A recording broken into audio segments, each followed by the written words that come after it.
So let's talk about whether you ought to specialize your firm or leave it more as a generalist working with a wide range of clients. There's no right or wrong to this. It's just a decision that firm owners often think about at some point as their firm is continuing to grow and evolving. This is Lauren Fogelman with Business Success Solution. And I really want to go into what would cause a firm owner who's thinking about niching their firm maybe feel resistance and possibly avoid going that direction. And there's actually 5 reasons that come up that might cause you to hold back. And awareness is the first step in this process to coming up with making a decision as to whether you want to move forward or if you want to remain a generalist. Making that decision is really the bottom line, as opposed to kind of straddling with it, thinking about it, and going back and forth. So just make a decision. Do you want to maybe have a niche or a specialty, or do you prefer to remain a generalist? Anyway, change. It's something that is going to happen at some point in your firm as your firm continues to grow and evolve. Either you love it or you resist it. So let's go into 5 things that cause firm owners to resist moving in the direction of niching their services, even though they feel that it would benefit them as well as their clients. The very first one is the fear of choosing a particular niche. And it might be that you think to yourself, what if I choose the wrong one? And because of that, and feeling that once you make a selection, you're cemented in it forever after, might cause you to hold back. But I want to let you know that if you find you chose a niche, it's not the right fit for you for whatever reasons, it is possible to go ahead and change direction. Nobody's going to come at you and say, what were you thinking? Why is this happening? I told you so, or any of that. If you find that you didn't choose the right one at first, it's okay. You can go ahead and change direction. So the fear of choosing a niche is the very first one that holds back firm owners. Now, number 2 is loss aversion. You are concerned about losing your current clients, or maybe someone could benefit from your service, but because they're not in that particular category, they won't reach out to you, even though you know that you'll help them. So the thought that comes up is, what if there's someone that I know I can help, and then I lose that business? And it is possible in the big picture that absolutely there are some people that you could help that don't reach out to you because they don't realize that you might be the solution for their needs. However, as a firm owner, it's impossible to work with every single business owner that might need your services. So what we want to do is, by moving the direction of a niche, you become more aware of who is a right fit client for your firm and who isn't a right fit client. And this allows you to have more systems and improves efficiency. But the bottom line is you get to now cherry pick your clients as opposed to saying yes to everybody, even though you have some gut feelings or some hesitancy that they might not be a great fit down the road. So the second one is fear of losing clients. And then the third one is imposter syndrome. Imposter syndrome is where you wonder, who am I to be able to do this? I don't have the right credentials behind my name. I haven't taken a course and got it certified yet. The thought of specializing feels intimidating because I don't have enough years, experience, knowledge, whatever it might be, to move in this direction. Well, the first thing is, according to research, women tend to have imposter syndrome more than men do. And no matter where you are in your business, whether you're solo or whether you're in the C-suite, about 75% of women tend to experience imposter syndrome at some point. And you're more likely to feel it if you are someone who's an overachiever and that making mistakes is something that you don't like doing. So if you tend to be someone who strives to really do things perfect, you tend to be an overachiever, you worry about what people think about you, or you avoid pushback and confrontation, you might experience imposter syndrome at some point in your career.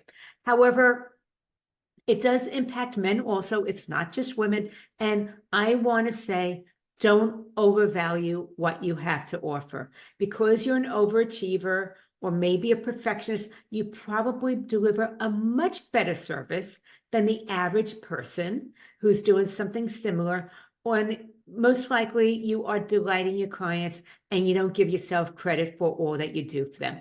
So I want to say, do not undervalue what you have to offer. It's more than what you actually giving yourself credit for. And the other thing is, as you move in a particular niche, have a specialty, you gain even more expertise, and you continue to fine tune your skills. So it's not like you have arrived and you're never going to get better. It is more of an evolution. As you continue to do something more and more, your results continue to improve, and so does your expertise. Okay, number 3 was imposter syndrome. Number 4 is you don't know how to start. Where do I begin? What's the roadmap? What do I do first? Do I have to let go of everybody who I'm currently working with once I decide to have a niche? And I want to say absolutely not to any one of those things. But the bottom line is, if you want to move in this direction, you have to take a first step. You have to do it and start taking action steps to go ahead and move in that direction. But it might be that you are unsure of who you want to be working with. So what vertical, what niche, or what it is that you specialize in.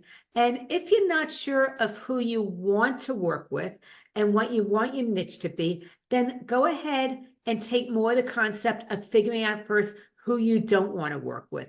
It might be that you don't like having to take care of inventory, or maybe job costing, or that you found that a particular profession attracts a particular type of personality, and that personality just isn't really a good fit for you. So let's start by figuring out who you do not want to work with. And that is a way to start eliminating all the possibilities and start to fine tune. As you begin to become aware of that, you're going to start to become aware of also what makes someone a dream client for you. Is it that they have a particular industry? Is it that they come to your meetings with questions? They want to be able to understand the financials and get your input more. So think about what makes someone a dream client. Is there certain things about their personality? And is there a particular profession that tends to attract that type of personality? So once again, figure out what you don't like. That is the process of elimination. And also start to think about what are the things that you do like doing as far as accounting goes, as far as the type of personality fit that you enjoy working with. And the last one, number 5, is what I call rejection aversion. You're the type of personality, you are so client-centered. You want to delight your clients. You're always doing more than what they've asked for, and you want to make people happy, and you want to also avoid controversy. In fact, it is important that people like you, because that the fear of saying no feels uncomfortable, and that is so common with firm owners, especially when you're client-centered, because you need your clients in order to have operational business. So not only does the fear of saying no or rejection keep you from moving forward, it also means that you might not be working to your strengths. And when you're not working to your strengths because you're saying yes to a wide range of different things, different types of work, different types of clients, then it limits your earning potential. So once again, saying yes all the time to everyone and everything that's asked of you actually limits your earning potential. And the bottom line is that sometimes the lowest value clients keep you from really putting your efforts and energies into the people that adore you, respect you, and are a joy to work with. So those are the 5 things that come up that keep firm owners from being able to move in a niche: is fear about choosing a right niche market, loss aversion, so the fear of losing clients, imposter syndrome, you don't know where to start, and rejection aversion. The bottom line is people need your service. They really need what it is that you do for them. And if you feel that this is something that interests you, you want to find out a little bit more about how to move forward with this and really develop a firm that is working with clients and aligned with your expertise, then go ahead and join my complimentary masterclass on how to develop a highly profitable niche for your accounting firm. It's on Wednesday, July 10th at 4 p.m. Eastern, 1 o'clock Pacific. All the details are businesssuccesssolution.com/niche. So if you find that this is something you are interested in, you want to move in the direction of choosing a niche for your firm, then my complimentary masterclass on July 10th, 4 o'clock Eastern, 1 o'clock Pacific, how to develop a highly profitable niche for your accounting firm is something that you might want to go ahead and register for. And once again, the details are at businesssuccesssolution.com/niche. Once again, please let me know what you thought about this, what you took away from this. If there was something that you liked, maybe something that resonated with you or affirmed what you were thinking for yourself and your firm, let me know. I love having your input, and I look forward to further conversations. Lauren Fogelman, showing firm owners how to double their income, working half the time.